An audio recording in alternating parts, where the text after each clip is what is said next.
अस्सलामु अलैकुम वरहमतुल्लाहि वबरकातुहू।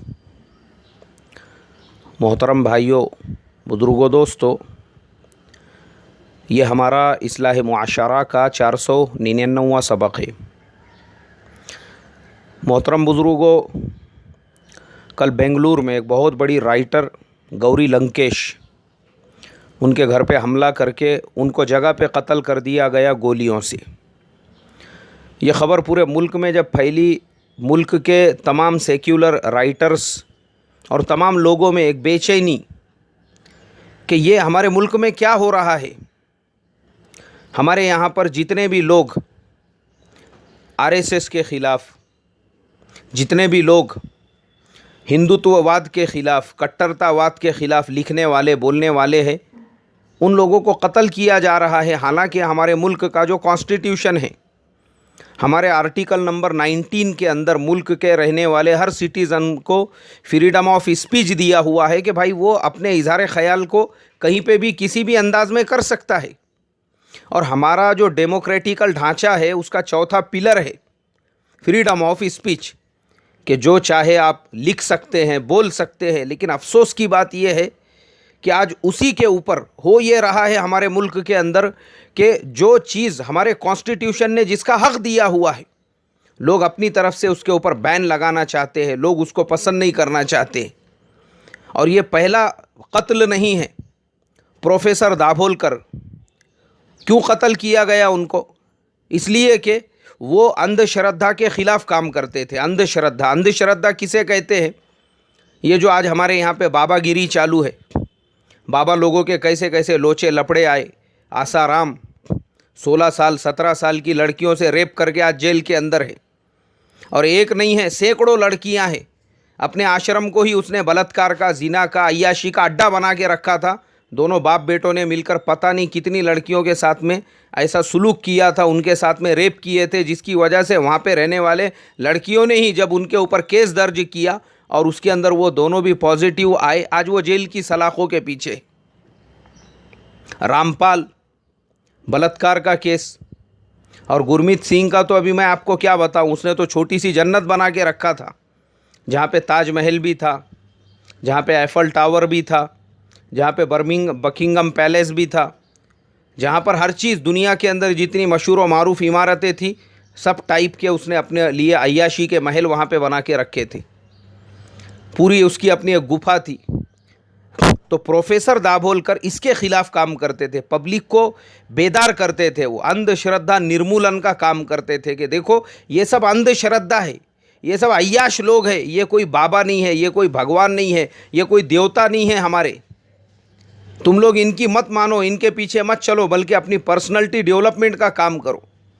तो ऐसे ही लोगों ने जब उनको लगा कि ये तो हमारे दुकानों के लिए बहुत ख़तरे वाली बात है, ये आदमी तो पूरे महाराष्ट्र से सफाया कर रहा है, और वो बेचारे महाराष्ट्र के गांव-गांव जाकर ये काम किया करते थे। उनका अपना एक फाउंडेशन जो था अंधश्रद्धा निर्मूलन, उसकी महाराष्ट्र के हर हर तालुके में, ज़िले में और जगह जगह पे ऐसी उन्होंने ब्रांचें बना दी थी। और लोग माशाल्लाह ज़्यादातर टीचर्स, पढ़े लिखे लोग उनके साथ जुड़ के ये काम कर रहे थे, क्योंकि लोगों को पता था हमारे मुल्क में सबसे ज़्यादा लोग इसी अंधश्रद्धा के अंदर बाबाओं के चरणों में पैसा ले जाकर डाल रहे हैं, जिसकी वजह से गरीबी दिन ब दिन बढ़ते जा रही है। मगर ऐसे लोग जिनके धंधे चौपट होने लगे, जिनको बैठे बिठाए करोड़ों कमाने की आदत थी, ऐसे लोगों ने प्रोफेसर दाभोलकर को ख़त्म कर दिया। और अफसोस की बात यह है कि आज 4 साल हो चुके हैं, लेकिन कातिल अभी भी पुलिस की गिरफ्त से बाहर है। ये सबसे ज़्यादा हैरत की बात है। प्रोफेसर पानसरे, हिंदुत्ववाद, कट्टरतावाद, जो लोग इस मुल्क को सेक्युलर हिंदुस्तान की बजाय इसको एक हिंदू राष्ट्र बनाना चाहते हैं, प्रोफेसर पानसरे ने ऐसों के ख़िलाफ़ किताबें लिखी। लोग प्रोफेसर पानसरे के दुश्मन बन गए और उनको भी कत्ल कर दिया। प्रोफेसर कलबुर्गी, वो भी इसी कट्टरतावाद के ख़िलाफ़ थे, वो भी इन तमाम चीज़ों के ख़िलाफ़ थे। और आज नतीजा हमारे सामने है कि प्रोफेसर कलबुर्गी को भी लोगों ने कत्ल कर दिया। गौरी लंकेश, जो खुलकर बीजेपी के लीडर्स और आरएसएस के ख़िलाफ़ लिखती थी कि इनकी नीतियां सिर्फ मुल्क को बर्बाद करने वाली है, ये मुल्क को तरक्की नहीं दिला सकते, और बिल्कुल उनकी एक एक बात सही है। जो हमारा जीडीपी रेट मनमोहन सिंह के ज़माने में 11% तक चला गया था, पूरे मुल्क में जो तरक्की हो गई थी, आज वही जीडीपी रेट गिर के 6% के ऊपर, यानी आधे से भी कम पे आ गया है। अफसोस की बात है ये हमारे लिए। हाँ, ये खाली मुल्क में जो है सबका साथ सबका विकास, सबका साथ सबका विकास, अच्छे दिन आएंगे नारे लगा रहे हैं, लेकिन पब्लिक को ये पता ही नहीं है कि मुल्क की इकनॉमी पूरी तरह से जो है वो ख़त्म हो चुकी है। नौकरियां पिछले 6 महीने के अंदर तकरीबन 10 लाख से ज़्यादा एम्प्लॉइज़ की नौकरियां गई है, और नौकरियों का जो रेशा है जॉब्स का, वर्क्स का, वो दिन ब दिन कम होते जा रहा है। कंपनियां नए एम्प्लॉइज़ को लेना नहीं चाहती, और वही मनमोहन सिंह जो कैम्ब्रिज और ऑक्सफोर्ड यूनिवर्सिटी में इकोनॉमिक्स के अंदर उन्होंने पीएचडी की थी, उनका फॉर्मूला ये था कि वो जो 10 साल में उन्होंने इंडिया का डेवलपमेंट किया, मुल्क को जो तरक्की के ऊपर लेकर गए, हर शहर में आज ये जहाँ जहाँ पर भी मेट्रो का उद्घाटन करते जा रहे हैं, ये तमाम जो प्रोजेक्ट्स थे ये मनमोहन सिंह ने अपने ज़माने में रखे थे। तो गौरी लंकेश इनके खिलाफ यही लिखती थी कि इन्होंने सिर्फ मुल्क में गरीबी बढ़ाई है, इसके अलावा कुछ भी नहीं हुआ। इसके आज उत्तर प्रदेश के अंदर जो गोरखपुर में मरने वाले बच्चे हैं उनका फिगर 1100 हो चुका है, यानी हर साल 1100 से 1200 बच्चे, और सिर्फ गोरखपुर का मसला नहीं है, फर्रुखाबाद वहाँ पे भी 150 बच्चे मर गए। यानी बच्चों की तादाद दिन ब दिन, सालाना का फिगर 1200-1500 हो रहा है, और ये लोग बोलते हैं कि क्या हम तुम्हारे बच्चों की परवरिश भी करें। इस तरह की गैर जिम्मेदाराना बातें वही लोग कर सकते हैं जिनको सिर्फ पब्लिक को लूटना है और बस पब्लिक के ऊपर ज़बरदस्ती हुकूमत करना है, उसके अलावा कुछ भी नहीं करना है। तो गौरी लंकेश यही सब बातें आवाम के सामने लाती थी, लोग उसके दुश्मन बन गए। अरे तुम अपने आप को सुधारो ना, तुम मुल्क के जो बड़े बड़े करोड़पति, अब्जोपति, जो तुम्हारी पूरी एनर्जी अंबानी को डेवलप करने में, अडानी को डेवलप करने में और बड़ी बड़ी फैमिलीज़ के एडवर्टाइजमेंट में जा रही है, तुम गरीबों की, जो झोपड़पट्टी में रहने वाले, गांव में रहने वाले शेतकरी, किसान, ऐसे लोगों के डेवलपमेंट पे तुम्हारा कोई ध्यान नहीं है। इसलिए कि ये गवर्नमेंट है ही करोड़पतियों की, अमीरों की और पैसे वालों की, पूंजीपतियों की। वो गौरी लंकेश इस तरह की बातें लिखा करती थी, इन लोगों ने वो बेचारी का खात्मा कर दिया। वजह यह है कि हमारे मुल्क के अंदर, हमारे कॉन्स्टिट्यूशन के आर्टिकल नंबर 19 में हमको फ्रीडम है बोलने का, अपने इजहार ख्याल करने का, लेकिन प्रैक्टिकल में ऐसा है कि अगर कोई आदमी बोले, कोई आदमी लिखे, ये उसके दुश्मन बन जाते हैं। अगर एनडीटीवी चैनल के ऊपर बीजेपी के नीतियों के ख़िलाफ़ और इनकी फेल पॉलिसियों के ख़िलाफ़ इनकी पोल खोली जाए, उस वक्त में वो चैनल पे पाबंदी लगाई जाती है और 1100 करोड़ रुपए के उनको जुर्माने लगाए जाते हैं। और वहीं पे अगर जी न्यूज़ इनकी तारीफ़ करे और इनकी गलत नीतियों को भी अच्छा करके बताए कि नहीं ये बहुत अच्छा कर रहे हैं, तो वो जी न्यूज़ को अवार्ड दिए जाते हैं, इनाम दिए जाते हैं, और उसका जो चेयरमैन है उसको राज्यसभा की सीट दी जाती है। ये आज हमारा हाल हो चुका है। इसलिए मेरे मोहतरम बुजुर्गों, मैं तो यही कहूँगा, मैं एक इंडियन नागरिक हूँ, मैं एक हिंदुस्तानी हूँ, और मुझे अपने हिंदुस्तानी होने पर अल्लाह ताला का मैं शुक्र अदा करता हूँ। लेकिन मेरे मुल्क के कॉन्स्टिट्यूशन के आर्टिकल नंबर 19 ने मुझे फ्रीडम ऑफ स्पीच दिया है, मैं तो बिल्कुल बोलूँगा। हाँ, मेरा जो कॉन्स्टिट्यूशन है, जब वो मुझे हक देता है कि जो मुझे गलत लग रहा है मैं उसके अगेंस्ट में बोलूँ, मैं बिल्कुल बोलूँगा। ये इसका मतलब ये नहीं है कि तुमने किसी प्रोफेसर दाभोलकर को शहीद कर दिया, कत्ल कर दिया, तो कोई दूसरा दाभोलकर नहीं पैदा होगा। महाराष्ट्र के हर गांव में एक एक दाभोलकर पैदा होगा, महाराष्ट्र के हर एक गांव में पानसरे पैदा होगा, कर्नाटका के हर गांव के अंदर एक एक कलबुर्गी पैदा होगा, और एक एक जो है तो गौरी लंकेश पैदा होगी, जो तुम्हारे नीतियों के ख़िलाफ़, तुम्हारे जुल्म के ख़िलाफ़ खुलकर और डटकर बोलेंगे। इसका मतलब ये नहीं है कि तुमने, क्योंकि ये तो पहले ज़माने से चलते आ रहा है।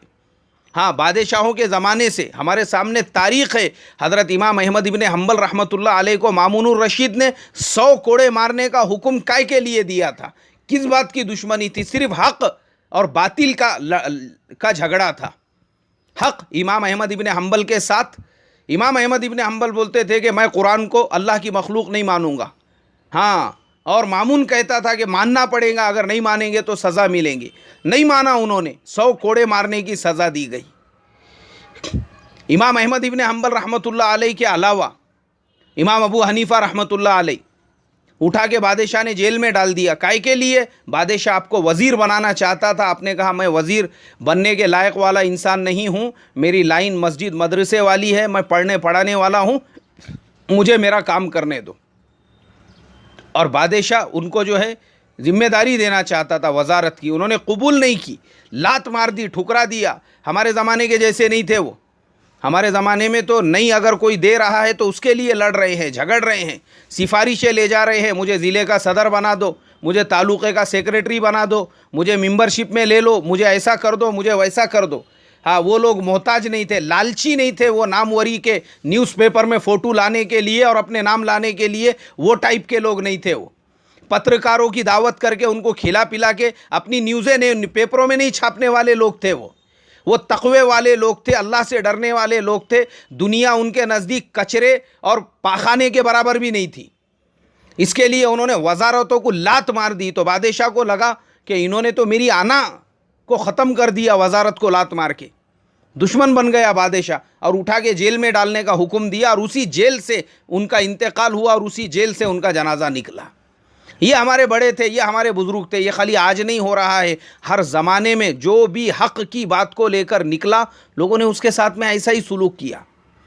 तो इसके लिए मोहतरम बुज़ुर्गों, अगर एक दाभोलकर को शहीद किया, उनकी मौत अगर हो गई, एक कलबुर्गी को अगर मार दिया गया, एक पानसरे को मार दिया गया, एक गौरी लंकेश पे हमला हुआ, तो आप लोग ये मत समझो कि हमारी जान चली जाएंगी या हम मर जाएंगे या पता नहीं हमारे साथ में क्या होगा। इसके लिए अब अपन भी चापलूसी में, चमचागिरी में, चाटूपन में लग जाओ। और बीजेपी की जो आज एक राष्ट्रीय मुस्लिम मंच बोल के उनका आया है, बहुत सारे मुसलमान जुड़ गए उसके साथ में। हाँ, लग गए वो भी चमचागिरी, चापलूसी में, और वही अपने दीन के, अपने मज़हब के ख़िलाफ़ बोलने में। ऐसा मत करो अल्लाह के वास्ते। मुसलमान हैं हम, ईमान है हमारा, हमारी असल ज़िंदगी आखिरत की ज़िंदगी है, याद रखो। और अगर हम, मौत तो आने ही वाली है, क्योंकि असल जो ज़िंदगी हमारी तो आखिरत की ही है, और हर आदमी दुनिया छोड़ के जाने वाला है। तो इसलिए जो हक़ पे कायम है, हक़ पे ही कायम रहो। थोड़े से लालच, थोड़े से मकाम, थोड़े से मर्तबे, थोड़े से पद और थोड़े से न्यूज़पेपर के लिए अल्लाह के वास्ते हक़ को मत छोड़ो। बस अल्लाह ताला से यही दुआ करूँगा, अल्लाह ताला ने हमको हक़ अता फ़रमाया है, उसी हक़ के साथ अल्लाह हमको जीने की, ज़िंदगी गुजारने की, उसकी मेहनत करने की और डट कर उसकी दावत देने की और उसकी बात बोलने की तौफ़ीक़ अता फ़रमाए। अस्सलामु अलैकुम व रहमतुल्लाहि व बरकातुहू।